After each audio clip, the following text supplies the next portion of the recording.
introducing Islam through best means available.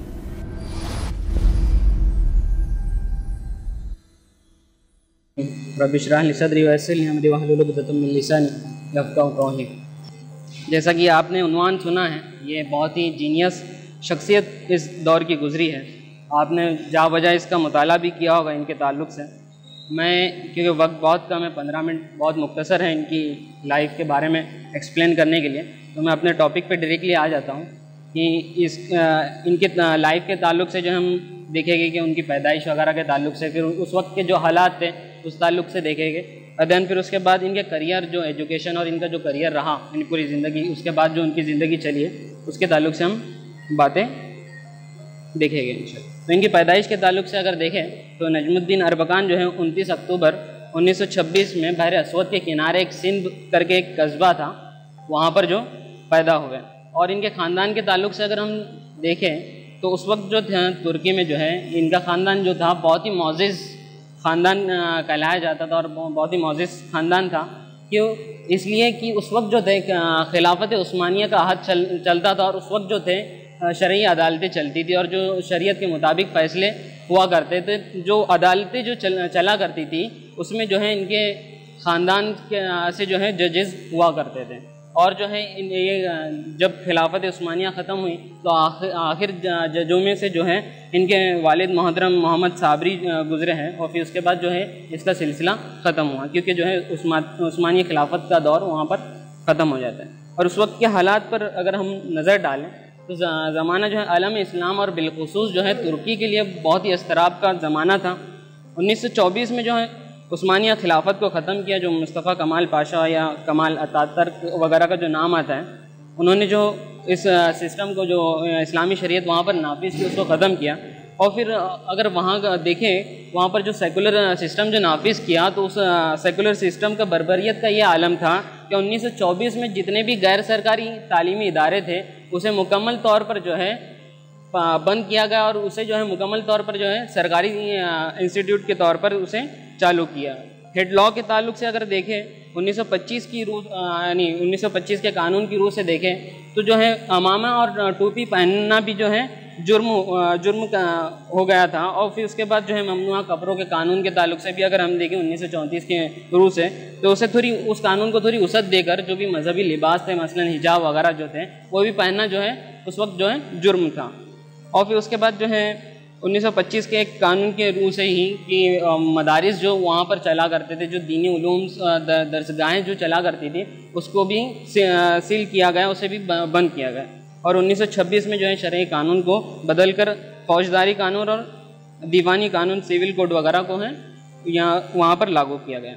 और इस निज़ाम की बर्बरियत का यह आलम था कि वहाँ पर जो है नमाज बाद जमात पढ़ना और अरबी में अजान देना या अरबी बोलना या सीखना जो है वो भी काबिल, उस पर भी जो है पाबंदी लगाई गई थी। इस हालात में जो है नजमुद्दीन अरबकान का जो है बचपन गुजरता है। और फिर इसके बाद जो है उनका बचपन गुजरने के बाद, यानी जब अभी अगर इनके एजुकेशन के ताल्लुक़ से अगर हम बात करें तो हाई स्कूल से फारिग होने के बाद जो है नजमुद्दीन अरबकान जो है 1948 में जो है इस्तांबुल टेक्निकल यूनिवर्सिटी का रुख करते हैं। वहाँ से जो है मैकेनिकल इंजीनियरिंग में ग्रेजुएशन की डिग्री हासिल करते हैं। इसके बाद जो है पीजी पोस्ट ग्रेजुएशन के लिए और पीएचडी के लिए जो है वो जर्मनी का रुख करते हैं।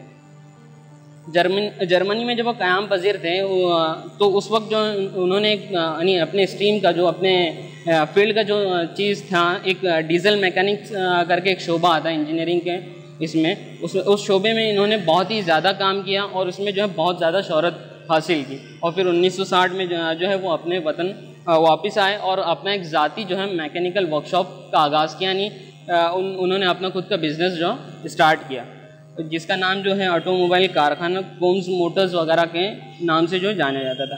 फिर 1966 में अगर देखें तो तुर्की के जो है union of chambers and commodity exchange के, जैसा हमारा SIO का मुंबई डिवीज़न है, उसी तरह सनती डिवीज़न के जो है वो सदर बनते हैं और सदारत का जो है फ़राइज़ जो अंजाम देते हैं। उसी तरह 1968 में जो है इस यूनियन के एग्जीक्यूटिव मेंबर बन जाते हैं। दैन फिर उसके बाद अगले साल जो है यूनियन के जो है सदर भी बन जाते हैं। उसी दौरान जो है एक बुज़ुर्ग से उनकी मुलाकात होती है, जो नक्शबंदी सिलसिले के जो एक बुज़ुर्ग है जिनका नाम मोहम्मद जाहिद कोटकू है।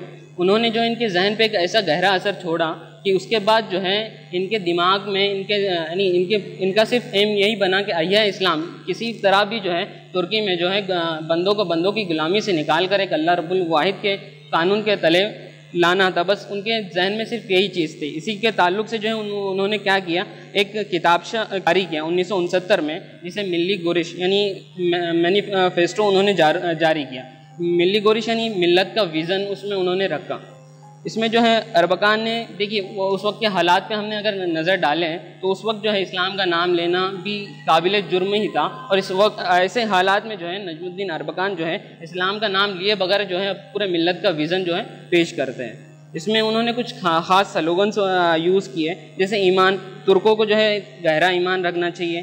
कैनेडाइन गोवन वगैरह जो खुद इन्हिसारी यानी तुर्की को इल्म और तहज़ीब के मामले में यूरोप पर इन्हिसार और गुलामी से जो है निजात पाना चाहिए। असल में मैं इसी के ताल्लुक से 1973 में इन्होंने एक तकरीर की थी, इल्म और तहज़ीब के ताल्लुक से बहुत यानी वो पूरी तहकीकात इस्लामी में जो उस पर आर्टिकल आया हुआ है। उन्होंने तालीम के ताल्लुक से ये चीज़ कहे थे उस तकरीर में कि ये जो यूरोप और ये जो अमेरिका जो हमको हक़ारत की नज़र से देखता है, ये जो भी इल्म इनके पास है, ये जो दिया हुआ जो कीमियाई हो या फल्कियात हो या जो आज जो खला में जो जा रहे हैं, ये सब दिया हुआ किसका है कि मुसलमानों का ये सब दिया हुआ है। अगर और उन्होंने एक चीज़ और कही कि खला में जो जाने का जो निज़ाम अभी जो चल रहा है, ये कुरान में इसके ताल्लुक से जो है जा बजा बोलते आयतें आई हुई है। फिर इसके बाद जो है उन्होंने एक तीसरा स्लोगन जो है आगे सनाई जो है तुर्की को जो है हेवी इंडस्ट्रीज़ कायम करना चाहिए। इस तरह के जो इन्होंने स्लोगन्स यूज़ किए। और ये जो मिल्ली गुरिश जो है आज भी मौजूद है, जिसे मदर मूवमेंट के हैसियत से आज भी जो वहाँ पर बरकरार है। फिर उसके एक कदम आगे बढ़ते हुए जो है उन्होंने 1969 में आज़ाद उम्मीदवार की हैसियत से जो है इलेक्शन लड़ा और उसमें जो है कौनिया से जो है रुकन पार्लियामेंट मुंतखब हुए। एक साल बाद इन्होंने जो है अपनी एक सियासी पार्टी कायम की, जिसका नाम जो है मिल्ली निज़ाम पार्टी कहा जाता है। इसके ताल्लुक से मैं देखा कि इन्होंने तो अपना विज़न तो मिल्ली गुरिश में जो भी था मिल्लत का विज़न उन्होंने पेश किया, लेकिन जो इन्होंने जो है मिल्ली गुरिश में जो अपने विज़न जो रखा वही जो है विज़न लेकर पॉलिटिकल पार्टीज़ उन्होंने बनाई। इसमें से जो है उसके बाद जो है इन्होंने इलेक्शन में हिस्सा लिया और बाज़ जो मेंबरान हैं जो पार्लियामेंट में मुंतखब हुए। और जिस तरह आज जो रुझानात आते हैं, समझो दिल्ली का इलेक्शन या कोई भी स्टेट का इलेक्शन है, जो तजिया निगार जो न्यूज़ पे बैठे, उस तरह उस टाइम पे भी तजिया निगार बैठे और उन्होंने कहा कि आने वाला जो इलेक्शन है उसमें जो है ये फतेहयाब होने वाले। तो उस वक्त की जो हुकूमत थी वो फ़ौरन जो है हरकत में आ जाती है और उस हुकूमत की जो वफ़ादार फ़ौज थी वो फ़ौरन जो है इस पार्टी पे जो है विदिन 1 साल जो है उस पर पाबंदी लगाती है और उसका जो भी असासा था, उसका जो भी असेट्स था, उसे जो है ज़ब्त करते हैं। फिर ये जो मुजाहिद था तो ऐसे ही तो बढ़ने वाला नहीं था, एक मिल्लत का विज़न लेकर चला था। इसने जो है 1972 में एक दूसरी नई पार्टी जो लेकर उठा है और मैदान अमल में आता है, जिसका नाम जो है मिल्ली सलामत पार्टी है, जो फिर उसके जो 1994 में हिस्सा लेती है और 12% जो है वोट हासिल करके 48 जो है एमपीज़ जो है मुंतखब होते हैं। और ये जो है इनके जो एमपीज़ को लिए बिना जो है उस वक्त जो है हुकूमत कायम नहीं हो सकती थी, तो ये जो है इश्तराकियत में मुश्तरक हुकूमत जो कायम करते हैं। लेकिन जो है जैसे ही ये हुकूमत में शामिल होते हैं तो जिस शख्स ने इनके जहन पे जो गहरा असर छोड़ा था, उन्होंने इन पर सख्त तनकीद की कि इस्लाम का नाम अहिया इस्लाम जो है जिसका मिशन ये है कि दिन को गालिब करना है, वो जो है गैर इस्लामी हुकूमत के साथ उन्होंने शामिल होना नहीं चाहिए था। जो मोहम्मद जाहिद कोटको ने इस पर जो है बहुत ज़्यादा उन पर तनकीद की। लेकिन ये जो है अरबकान का जहन जो है इस्लाम का जो एक तवीलुल मियाद था और इसका मौका उन्हें ये मिला था। इन्होंने तनकीद की परवाह किए बिना जो है अपना सफ़र जारी रखा और 1 साल जो है नायब वज़ीर बने रहे।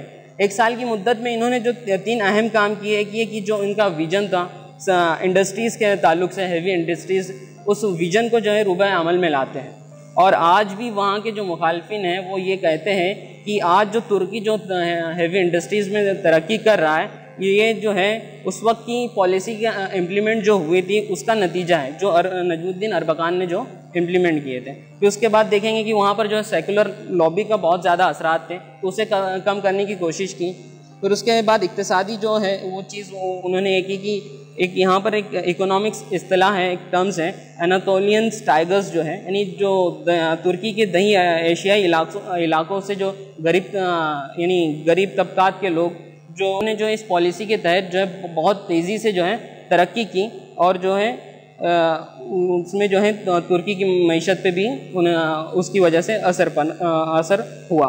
ये जो एनाटोलियन टाइगर्स की थियरी है जो आज जो है बिजनेस इंडस्ट्रीज में और इकोनॉमिक पॉलिसीज़ में जो है इसको केस स्टडी के तौर पर पढ़ाया जाता है। फिर जो एक साल के बाद जो है फिर से वो जो वफादार फ़ौज है वो हरकत में आ जाती है और इनको जो है इक़्तिदार से जो है बरतरफ करते हैं, और फिर डबल से वही प्रोसेस स्टार्ट कर देते हैं। उसमें कानून के ख़िलाफ़ उस पार्टी को कहा जाता है और उसका जितना भी असासा है फिर से वो जब्त किया जाता है। 1980 में जो है इन्होंने एक और नई पार्टी क्रिएट की, एक नई पार्टी और बनाई, रफ़ा पार्टी, वेलफेयर पार्टी बुनियाद डाली। ये तीसरी पार्टी थी इनकी। इस दौरान जो है उन्होंने म्युनिसिपल इलेक्शंस में हिस्सा लिया और इस्तांबुल के चुनाव जो है इलेक्शन जीत जाते हैं, और वहाँ के जो मेयर बनते हैं वो रजब तैयब एर्दोगान बनते हैं। देखिए, इन्होंने बहुत ही एक कॉरपोरेशन को एक नया तस्वुर दिया। इन्होंने नया तस्वुर इन द सेंस कि हम जो समझते हैं कि म्युनिसिपल कॉरपोरेशन का काम यही है कि गटर वगैरह साफ़ करना है, सड़कें वगैरह बनाना है, लेकिन इन्होंने एक कदम आगे बढ़कर ये काम किया कि वहाँ से जो हिजरत करने वाले जो लोग थे उनको जो है रोज़गार का इंतज़ाम किया, साथ ही उनका अगर कोई बीमार वगैरह है तो उनका इलाज का इंतज़ाम किया, साथ ही उनके रिहाइश गाह का भी इंतज़ाम किया। और उन्होंने ये साबित कर दिया कि एक म्युनिसिपल कॉरपोरेशन जो है एक वेलफेयर इंस्टीट्यूट भी बन सकता। और एक वक्त ऐसा आया कि अक़वाम मुत्तहिदा ने जो है उस म्युनिसिपल कॉरपोरेशन को जो है दुनिया भर की बेहतरीन म्युनिसिपल कॉरपोरेशन का अवार्ड से नवाजा। फिर 1996 में ये जो इम्प्लीमेंट किए थे रजब एर्दोगान ने, जो भी म्युनिसिपल कॉरपोरेशन के ताल्लुक से जो किया, वो जो निज़ाम जो है वहाँ के लोगों को बहुत पसंद आया। और वो जो है 1996 में जब इलेक्शन में हिस्सा लिए तो 550 में से जो है 158 सीट्स जो है रफ़ा पार्टी के मेम्बरान जो है पार्लियामेंट मुंतखब होते हैं और अरबकान जो है वज़ीर आज़म बन जाते हैं। उस वक्त उन्होंने क्या काम किया जब वज़ीर आज़म बने, तो उस वक्त जो बहुत ही अहम काम, और इस सदी का अगर मैं समझता हूँ इस सदी का जो है वो बहुत ही अहम काम होता अगर पाबंदी वगैरह नहीं लगती तो ये था कि उस वक्त के जो फ़ौजी हुक्मरान थे वो ये चाहते थे कि जो यूरोप वगैरह के जो यूरोप से जो है वो क़राबत चाहते थे, और जबकि अरबकान जो है आलम इस्लाम में जो माजी में जो तुर्कों ने जो आलम इस्लाम के लिए जो दिया है, जो कंट्रीब्यूशन दिया है, उसे जो है उसकी बहाली का वो डबल से वो दोहराना चाहते थे। उन्होंने ये काम किया, जो उनकी खारजा पॉलिसी थी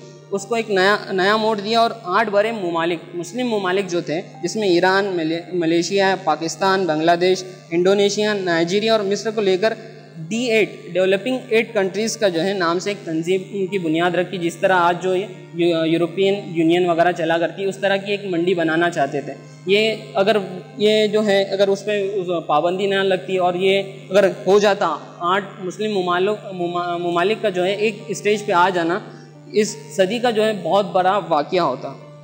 जनवरी 98 में फिर से वही प्रोसेस जो है जो भी फ़ौजी हुक्मरान थे उन्होंने स्टार्ट किया, और हद तो ये हुई कि उनके पार्टी पर अभी जो है पाबंदी लगाई गई, और जो है उन पर भी इलेक्शन लड़ने के लिए पाबंदी लगाई गई। उनमें जेल जो है भेजा गया, और 2001 में जो है 1998 में उन्हें जेल भेजा गया और 2001 में उनको रिहा किया गया।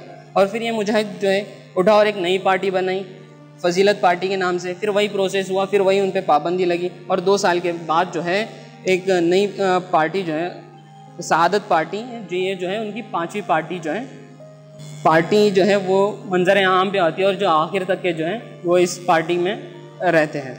देखिए, ये जो है इनका एजुकेशन, इनकी पैदाइश और ये जो इनका करियर था, इनके कारनामे जो भी हुए, इनसे हमको 3 चीज़ें मिलती हैं। यानी इनकी ज़िंदगी से हमको क्या हासिल, वो ये 3 चीज़ें हैं। एक तो शख्सियत साजी और क़यादत साजी, दूसरा हिम्मत, हौसला व पामर्दी, और तदबीर और फरासत।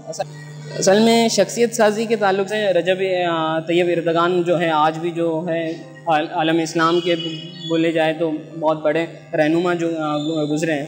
और टाइम्स मैगज़ीन ने जा बजा इन्हें जो है बासर रहनुमा में जो शामिल किया है। किसी भी तहरीक या जो नज़रियाती सियासी तहरीक जो होती है उन्हें 3 चीज़ें बहुत ज़रूरी होती है। एक ये कि कैडर, दूसरा कद आवर और मुदब्बिर क़यादत, और अवामी नफूज़।